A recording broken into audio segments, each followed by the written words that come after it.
დედაჩემი ავადაა. ექიმებმა დიაგნოზი დაუსვეს. სამედიცინო ტერმინებს ვერ ვიმახსოვრებ და რა ქვია ზუსტად ვერ გეტყვი. ცოტა უცნაური და გრძელი სახელი აქვს. შენი სახელისგან განსხვავებით ჰარი. სიცხეს შუბლზე ტუჩებით ვუზომავ. როცა ვხვდები, რომ მხოლოდ ასეთ დროს ვკოცნი ხოლმე დედაჩემს, ყელში ბურთი მეჩხირება და ქუჩაში გავრბივარ. დედაჩემს არ უყვარს, როცა ვდირი. ბოლო დროს ვსუნთქავ ღრმად. უფრო გახშირებული სუნთქვით, უფრო ხმამაღლა ვიდრე შენ. მიკეთია აირწინაღი, იმიტომ არა რომ ეს ჩემი მეორე მსოფლიო ომიდან მოყოლებული ძველი ჩვევა. დღეს მე გაზით არავინ მგუთავს. უბრალოდ ჰაერში ზოგიერთი ადამიანის ამონასუნთქის, ჩემს ფილტვებში ჩაშვების პერსპექტივა არ მხიბლავს. ვიწამლები შეშინებულებით, მოტყუებულებით და ტვინგამორეცხილებით, პოტენციური მეძავეებით და უპოტენციო მამრებით, სულელი ფემინისტებით და ფანატიკოსი თვითმკვლელებით, ვიწამლები კეთილსინდისიერებით უსინდისობაში.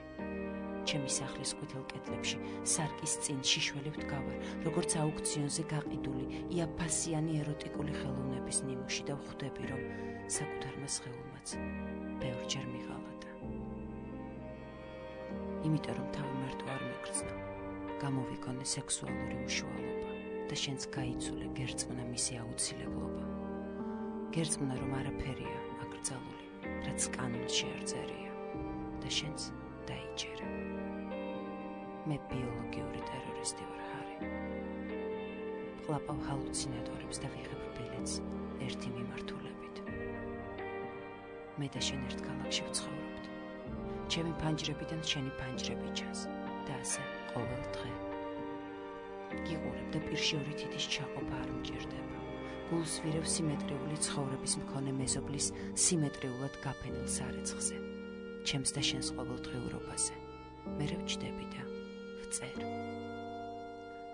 ჩემო ძვირფასო ჰარი. ვიწყებ ასე. მერე სიტყვებს დიდი მნიშვნელობა არ აქვს.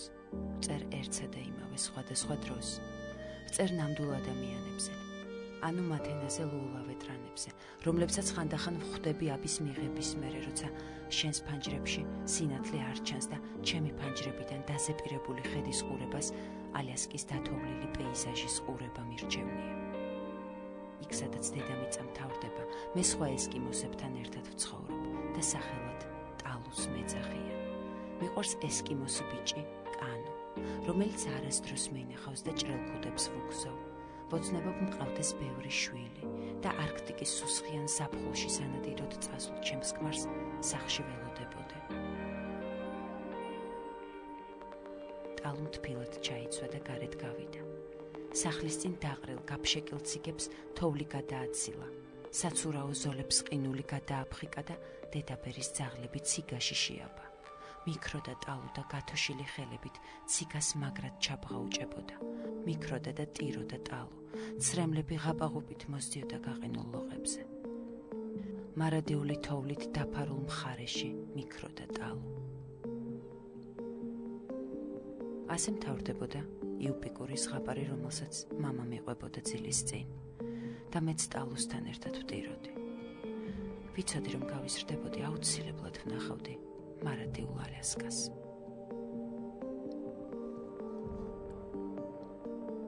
ფსიხაპატკა. ჩემი მეზობელი კარებზე მიბრახუნებს და დაჭრილივით ღრიალებს. ეს ის მეზობელია სიმეტრიული ცხოვრებით რომ ცხოვრობს, სარეცხსაც სიმეტრიულად რომ ფენს, 4 წელიწადში ერთხელ არჩევნებზე, 2 თვეში ერთხელ ლიფტის ფულზე და ყოველდღე ჩემთან რომ დადის. ფსიქიატრიული საავადმყოფოს სანატრელო პაციენტო. გაგასახლებ. საჩივარს დავწერ, ყველა მეზობელს ხელს მოვაწერინებ და იქ ამოგალბობ. ღრიალი არ ჩერდება. ერთი მეზობლის ხმას მეორე ემატება, მეორეს მესამე. და სადარბაზოში საპროტესტო აქცია ეწყობა ჩემი გულსიტვის წინააღმდეგ. კარს მშვიდის სახით ვაღებ და მეზობლის აყროლებული სარეცხი პირდაპირ სახეში მხვდება. სიტუაციას გვერდიდან ვუყურებ და ისტერიული სიცილი მივარდება. ჩემ შემხედვარე, ჩემს მეზობელს გაოცებისგან თვალები ღილებივით უხდება და დღესაც ისევე ვეცოდები, როგორც გუშინ.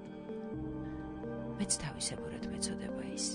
როცა მისი გასიებული და აყროლებული ქმარი მახსენდება და ვფიქრობ, რამდენი ჰალუცინატორი უნდა დამელია მის ქმართან, რომ სექსი მქონოდა.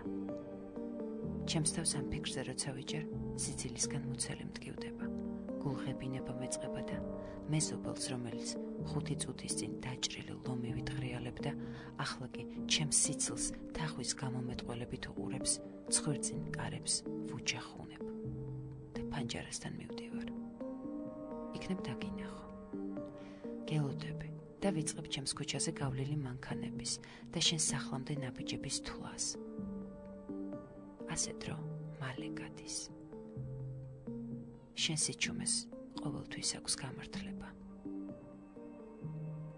იცი, შენ სახლამდე 63 ნაბიჯია. სულ ეს არის თქმაც მინდოდა დღეს. გიგზავნი ფოტოს, სადაც აირწინაღი მიკეთია. უკან ყოველგვარი მინაწერების გარეშე, ამ ქალაქში, სადაც ბევრი რამ არის ზედმეტი.